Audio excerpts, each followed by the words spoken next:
So I'm in something a whole lot newer than what I'm used to. So this is 2023 Nissan Armada SL. Now my Ford Excursion, the 2001, was in an accident, and this is what the insurance rental they put me in. And I've had it for about 2 weeks, and I've never been a fan of the Armada. The older ones never really liked the styling, and so requested a truck, and this is what they ended up putting me in because it wasn't a truck, but I needed something that could tow, something that could fit all of us, which was two of the reasons why I drove an Excursion, because I needed the towing capacity and I needed the leg room. Because if you follow the channel, you'll know that Riker and Hayden are bigger than I am, 6'4" and 6'5", and a small economy car is not the way we can do things. So this is what they put me in. And so when they told me, oh, we got you in an Armada, I was like, okay, well, let's see what it's got. And folks, I'm pretty impressed. This 2 weeks of driving this car has forced me to give the Armada a little more respect. And we've driven it to a couple of games out of town, and it's done great. The almost 22 miles a gallon highway was impressive, especially for this 5.6 that it has under the hood. Has lots of power, and it's comfortable when you're not using the power, and has all these amenities that me driving old cars, and I say old cars meaning 20-year-old cars, am not used to. I'm gonna show you a few of the things, show you some things I really like, some things that are, I guess, may not have to use, like the adaptive cruise. Really great on the highway, but not something that I really need. But I'm also gonna show you a couple of things that really bother me that Nissan should really give you the opportunity to turn off if you don't want to use it. So come along, 2023 Nissan Armada SL. It's dark blue and black leather interior. Let's go check a look. So here is the side view, and this is in the sun, so you can see the blue a little better. Not a fan of blue cars, but I mean, it's a rental. I didn't have to buy it, so blue will work. It's got 20-inch wheels.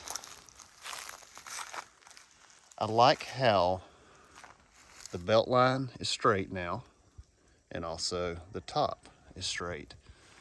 That first run of the Armada, I didn't like how this part was round, and then it had, it's like the extra added on to the back. This is really nice. And you're gonna get I live on a dirt road. It's dusty look. I'm not gonna go out and detail it just to shoot a video. But this was, I was so impressed with a lot of this car. I thought I would go ahead and let you know what those were before I take it back today, because my 2 weeks is up. Now, if you have the key in your pocket, the fob, you can push this and it'll unlock once, unlock the rest of the doors. Here you can look at I think it's black, could be dark gray, a little bit of wood grain from the elusive plastic wood grain tree. These seats are pretty comfortable. Got power, and it's got power lumbar. Got a large console. And inside you can see that 120 rocker there. But this is something I thought was neat that Nissan did. Is they gave you a second lever to where whoever sits in the back can grab stuff out of there. Now this is the second row, and this is one thing that matters for our family. Our boys are big boys. You can see that The seats lean back. You got a lever here, or you can use the lever here to lean them back. But it has ample leg room. It has a console for drinks. Lots of storage in there.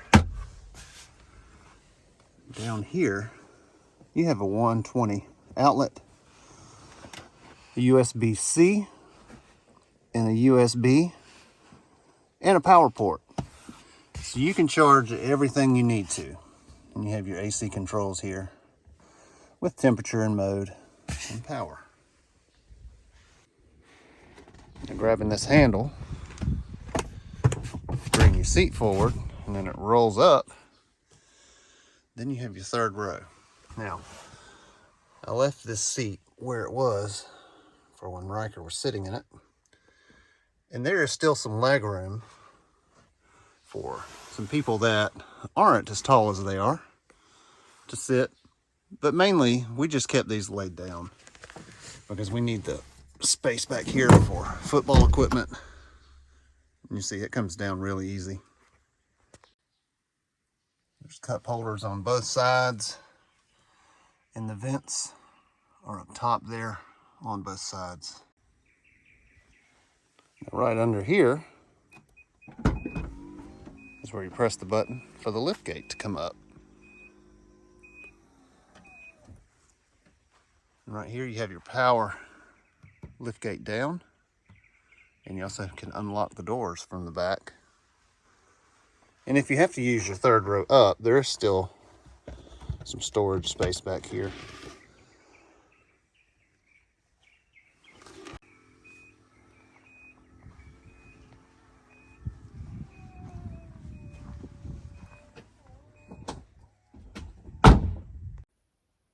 Now I'm in the driver's seat, the spot where I spent most of my time in the car in the last 2 weeks. We probably put about 800 to 1,000 miles on this car, and I was impressed. Let me show you around some of the features. To the left of the steering wheel here, you have this audible alert for all the sensors that tell you if there are cars around you. Steering wheel heater. I'll tell you what, get pampered in this thing. You can turn off the power door on the back, and then there's your power door switch. The steering wheel has a lot of buttons on both sides. I'll show you a little more about them whenever we fire it up. Come over here, and here's your AC controls. Really big screen. Down here you got the button where you can turn off the snakes that come out the back of the car, snow and tow haul. Built-in trailer brakes, and you've got USB-C and USB, and then you see this here, and that looks like a little phone.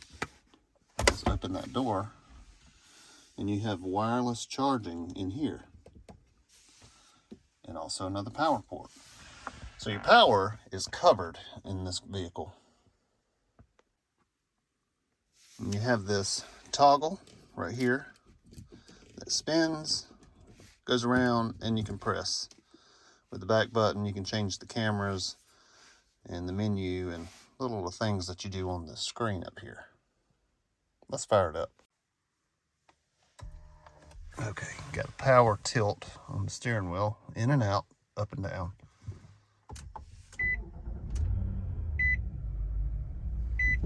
Nice startup screen.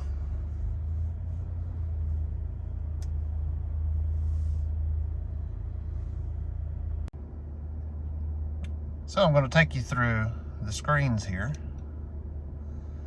So fuel economy right now, 22.8, and that's since I filled it up last and have been 104 miles. Got your compass.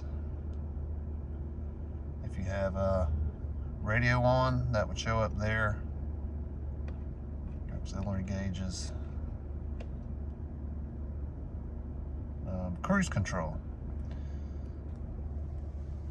Now when you press this button here, that's to engage your cruise control. see this menu comes up here. You got forward, lane, and blind spot. Then you can press this here. And then that comes up.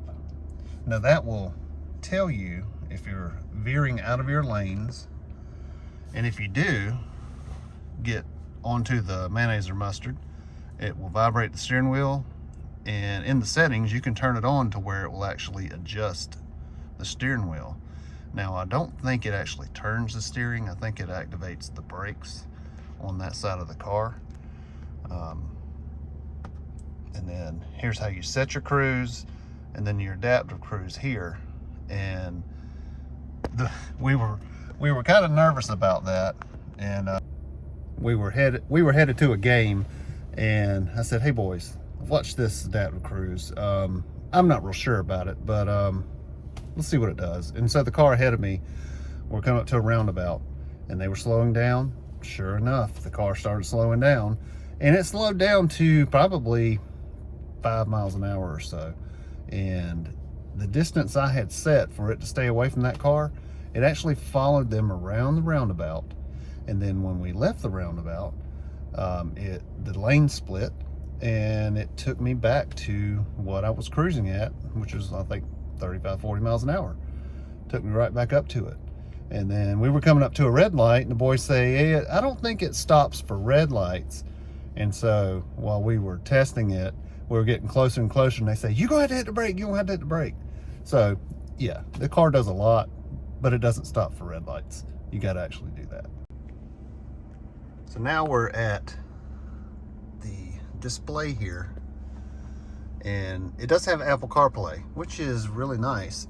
And when you're using CarPlay, if you're listening to something, that shows up here, and this side you can use your map, and so you can actually have them both at the same time. And then control it is going to be this here. And so as I roll the dial, the little red will highlight, and whatever I want to use, I would actually push the OK button. And I have my Bluetooth and Wi-Fi disconnected, so it won't hook up to Apple CarPlay right now. This CarPlay feature has, you don't even have to plug in to the USBs for CarPlay to work. My radio I had in my Excursion didn't do that. I had to be plugged up, or it would choose Bluetooth. Where this one, just getting in the car and having attached to the system, it'll bring up Bluetooth wirelessly. And so normally I just let it do that, and I stick it on wireless charging down there in that dash pocket, and everything I need to do is up on screen. And that's really convenient. In the moments I didn't have it in there and I just plugged it in, same thing, it'd bring it right up on screen. So that is nice. Now let's talk about something I don't like about this Armada, and it isn't necessarily Armada, and it may just be something Nissan has across their models, but I tried everything I could to turn it off, and I could not turn it off. So I'm gonna show you what it is, and if you know how to do it, leave it in the description. I probably won't ever have an Armada in the future, but someone watching this video might want to know how. I don't. So let me show you what that is. Okay, I'm shifting into drive. Let's go into reverse. All right, so here's something nice. You get behind you and all the way around you. Now, if you saw that, see that right there? That's telling me there's something in front of me. Now you hear that annoying sound? That is nice to start with, because it's like, hey, something's going on. Now I'm in drive, and it brings it back up. And see, the red's still there, but folks, the only thing in front of me is dirt. And this sound will not stop. See, dirt, grass. It's trying to alert me that I don't need to run over something, but it's dirt. Oh, be careful, there's dirt. Now the only way to turn that off is to push this button. And so there we go. that sound is off. So I'm gonna ease up a little more, and then I'm gonna stop again. Let's see if it comes back up. No, when you're on the road though, and you stop, it will pick up every line at a stop sign or a stop light and tell you, be careful, there's a line. So see, it's dirt. It's dirt.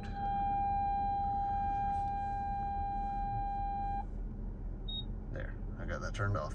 That's the only way you can mute that, is to push it. And you can change the view. That's the passenger mirror looking down.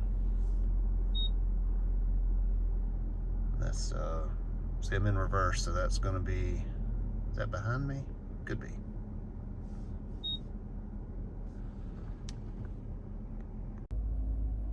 So that was the one thing that is annoying about the car, is that beeping and it telling me that there's something in front of me when there's not.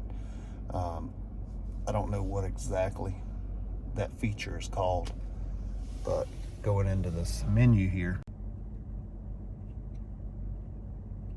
you can see the little sprocket there on the right. So I've been in driver assistance, emergency, and then there's lane departure warning, and then lane departure prevention. That one there is the one that actually makes your steering wheel feel like it's pushing you back into the lane. And kind of nice on those late nights when we got in at 3 a.m. from a football game, coming down the road, and if your mind gets to wandering and you hit a line, it will correct you. Kind of a nice feature. Blind spot, both of those are on. So I thought maybe it could be cross traffic. I turned that off and that didn't fix it. Driver attention alert, turn that off. The bell still goes off.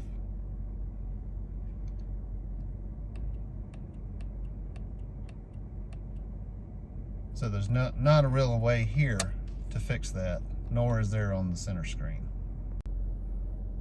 Another feature I forgot to cover is the automatic headlights and automatic high beam. And having driven this car helps me understand the cars that have been oncoming for me and not turning their brights off until they're like, what, an eighth mile away, and then they dim them. It tells me that these people in their vehicles probably have this feature, and the headlights are picked up by a sensor right above the rearview mirror, I'm guessing, and it automatically dims them. Now, I didn't know this right away, and when I first started using the high beams, they wouldn't come on. I'm like, what in the world?